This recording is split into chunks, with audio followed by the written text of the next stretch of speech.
Hello, thanks for joining us on today's Arts 24. Paris is bursting with fashion energy and star power this January. Celebrities and fashionistas descended upon the City of Lights for Haute Couture Week. This is the twice-yearly celebration of an ultra-French institution, a dazzling mix of timeless tradition and cutting-edge innovation. And to take us through it, I'm with the fashion journalist Samantha Tse. Hello, Samantha. How are you? Very well. Delighted to have, Paris Haute Couture Week kicked off with an opulent show from Schiaparelli. It was a strong start to the week from the designer Daniel Rosebery. Tell us more. It's absolutely my favorite show. It is a visually arresting show. You know, what I love most about it is that he brings such a different point of view. You know, he's restructuring silhouettes and he's using really beautiful hand embroideries and different fabrication to give you an entirely different kind of fantasy that you don't see anywhere else. It's modern, it's beautiful, it's creative, and it's absolutely stunning. Okay, well, let's take a closer look.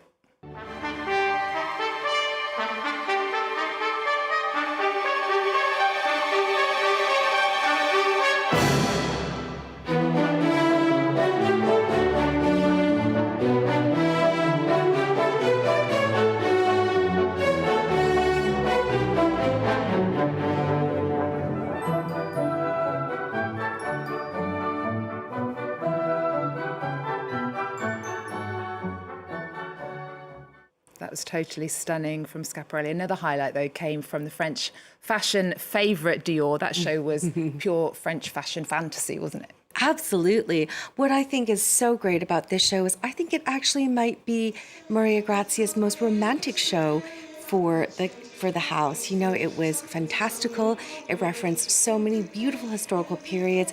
And, you know, she definitely drew from her time in the Pompidou. There was a lot of surrealism being represented. There was a bit of Rococo, you know, big crinolines. I mean, it's absolutely stunning. Lots of petticoats. Petticoats, for sure. That's definitely, you know, the look of the season for her.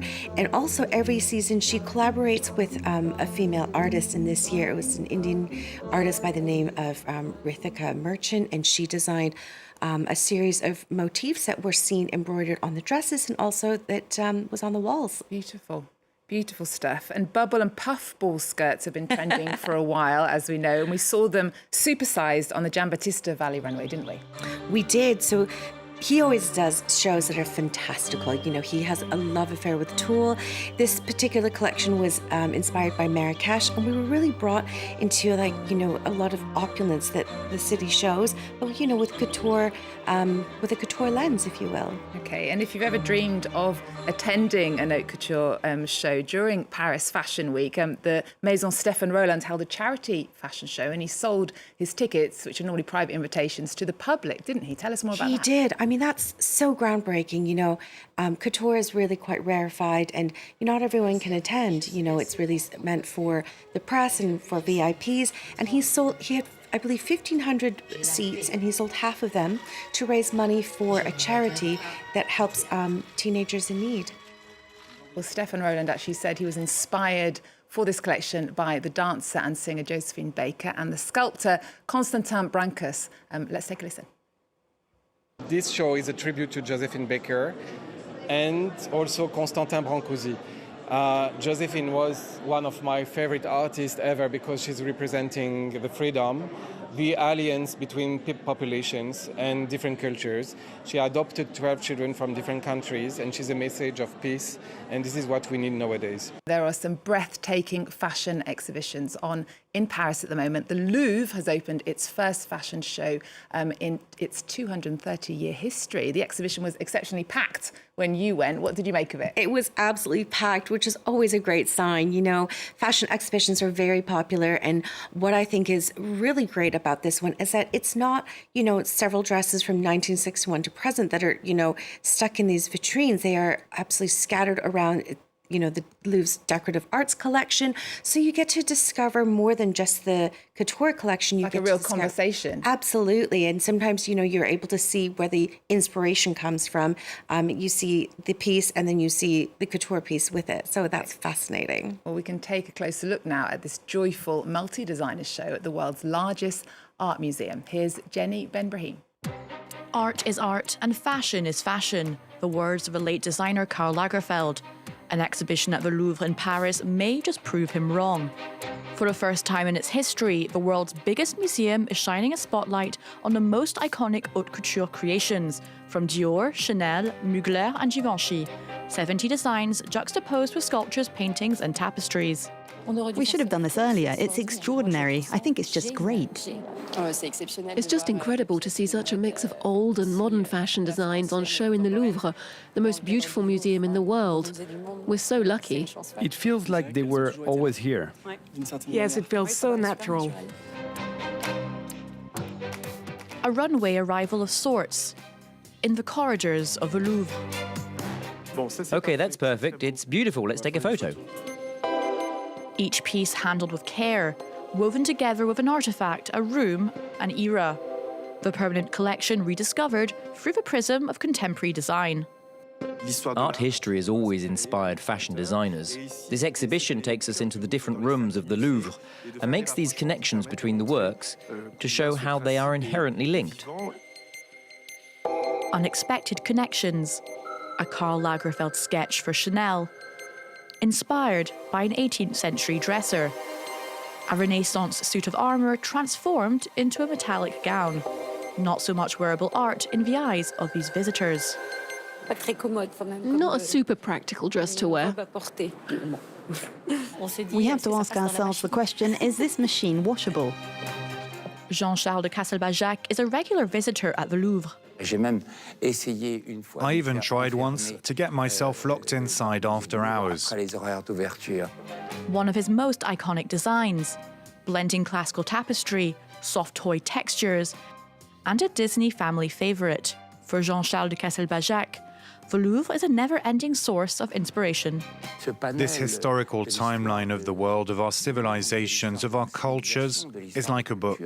I find it so moving and inspiring. A tailor-made way to discover the wonders of the Louvre Museum. There we go, a must-see exhibition at Paris's Louvre, as is the Dolce & Gabbana exhibition at Paris's Grand Palais. It's totally out of this world, isn't it? It's unbelievable. I mean, you know, what is so, it's absolutely a love letter to Italy, to Italian culture and Italian women.